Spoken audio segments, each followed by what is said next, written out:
Halo, Assalamualaikum warahmatullahi wabarakatuh. Selamat berjumpa kembali, bergabung kembali di channel Pejuang RSP ya teman-teman. Dengan saya Doni Ramada Haji Aulia. Nah, untuk kali ini saya akan membawakan materi tentang gelombang elektromagnetik. Nah, sebelum mengenal lebih jauh, lebih luas, lebih dalam, lebih detail, jadi gelombang elektromagnetik sendiri itu terbagi menjadi beberapa fungsi. Nah, untuk salah satunya itu ada sinar gamma. Sinar gamma itu dapat diaplikasikan yaitu sebagai alarm pendeteksi kebakaran, sebagai pemeriksa cacat logam. Nah, untuk yang kedua ada sinar X. Sinar X pengaplikasiannya yaitu sebagai pemeriksa cacat logam, ada sebagai pemeriksa bagian dalam tubuh manusia, dan juga alat pendeteksi barang bawaan di bandara.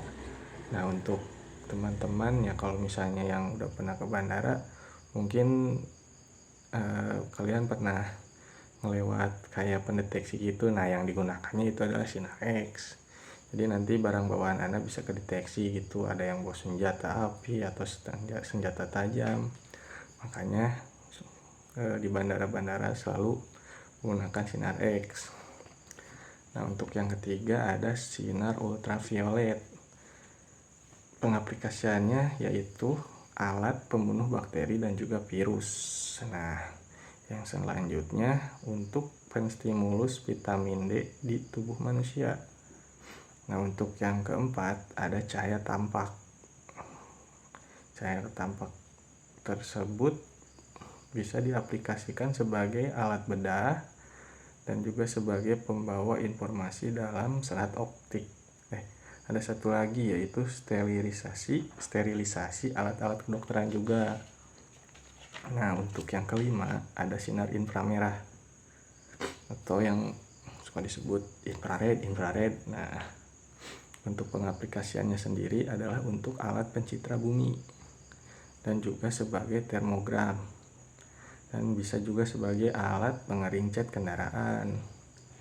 Nah, untuk yang keenam ada gelombang mikro. Pengaplikasiannya biasanya untuk microwave oven atau juga microwave TV dan radar. Nah, untuk yang ketujuh, untuk yang terakhir ada gelombang radio sebagai penyampai informasi pada TV dan radar. Oke, untuk yang pertama mari kita bahas gelombang radio terlebih dahulu ya. Nah, untuk gelombang radio bisa dikelompokkan menurut panjang gelombang atau frekuensinya. Jadi jika panjang gelombang tinggi, maka frekuensinya itu akan rendah. Nah, begitupun kebalikannya gitu. Jika gelombangnya rendah, maka frekuensinya juga bakalan tinggi. Nah, untuk gelombang radio dihasilkan oleh muatan-muatan listrik yang dipercepat melalui kawat penghantar. Nah, muatan-muatan ini dibangkitkan lagi oleh rangkaian elektronika yang disebut osilator. Nah, gelombang radio ini dipancarkan oleh antena dan diterima oleh antena juga. Jadi dipancarkan oleh antena, diterima juga oleh antena lagi. Nah, untuk luas daerah yang hendak dicakup dan untuk panjang gelombangnya sendiri itu yang akan dihasilkan dapat ditentukan dengan tinggi rendahnya antena. Jadi semakin tinggi mungkin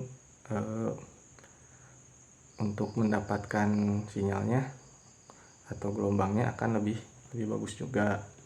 Nah, untuk gelombang radio dengan frekuensi sekitar 1 MHz atau bisa juga disebut dengan gelombang medium. Gelombang ini dapat digunakan sebagai alat komunikasi yang dapat membaca informasi dari satu tempat ke tempat lain. Nah, gelombang ini sudah dipantulkan oleh lapisan atmosfer bumi yang disebut ionosfer. sehingga tempat-tempat yang jauh dari pemancar atau dapat dicapai jadi pedalaman gitu kan. Nah, informasi bunyi yang dibawa oleh gelombang medium adalah dalam bentuk